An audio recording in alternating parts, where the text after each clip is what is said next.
he is here tonight to deliver his workshop, How to Tell Your Story. Please welcome Mr. Harris from Paris. Good evening, everybody. I'm going to speak for a couple of minutes, give you some guidelines of what's going to happen today, and then shut up and you take over. This workshop was designed to help you tell your story, and that can be used any way you want. It can be used to write a book, organize your website, it can be used for a job interview, it can be used to make a movie. The principles are all the same.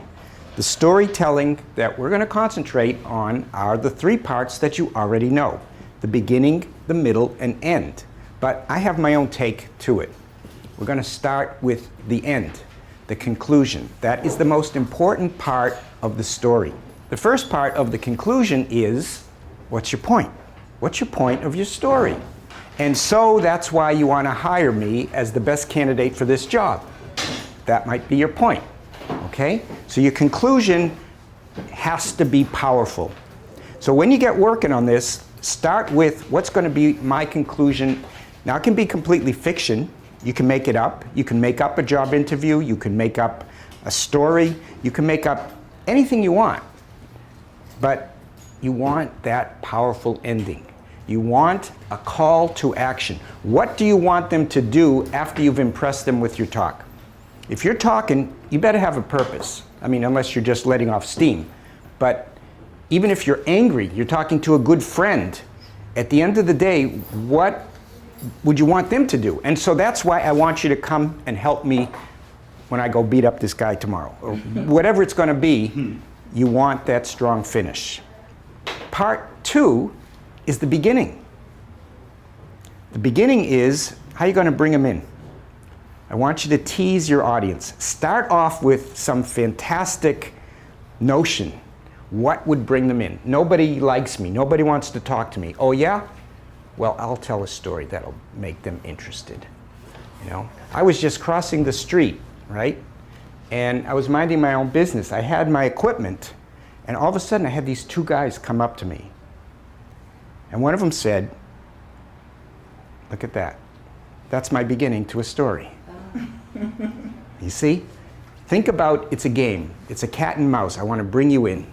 Now that I got your attention, now I can get to work on you.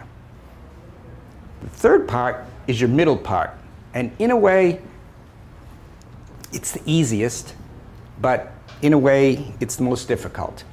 The middle part is where you have a chance to fatten up the cattle. This is where you really embellish why you got their attention. This is where you put muscle on the bones. And when you're doing the middle part of that story, I want you to make sure that they can see your story, they can smell your story, they can hear it. So you talk in sounds. You know, I was scuffling my feet along the street when this engine roared by. All the adjectives you use for the middle. You describe, and you want them to see what you're thinking. They have to see it and feel it. Okay, so don't take out all the words of, "It was really amazing because everybody was so nice." I don't see it. Maybe you can feel it up in Santa Barbara or something, but you want to use specific words. Like, imagine if you say, you're in a restaurant and you ask the chef, what did you cook tonight? You know, he will tell you in detail. Oh, I've got some basil that I've chopped up, and I've crushed some garlic, and then I've got some olive oil from Tuscany, which has a slight flowery aroma. You see, so you paint that picture, okay? So in summary, start with your conclusion. What is your purpose? Go on to bring people in. Get them on your side. They want to know more. And the middle part is have fun. Really start fattening that calf. Okay?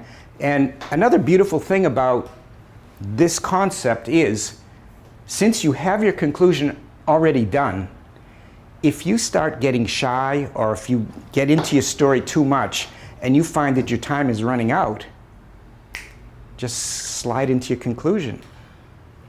You see, this happens to me in Toastmasters. If you're asked to give a 10-minute speech and you don't, you start rambling, right? And then the red card goes up and you go, oh, great, I have a minute and a half. So you can just kind of take your time because you know you only need 30 seconds to land that plane. You'll never be off on your times on any speech.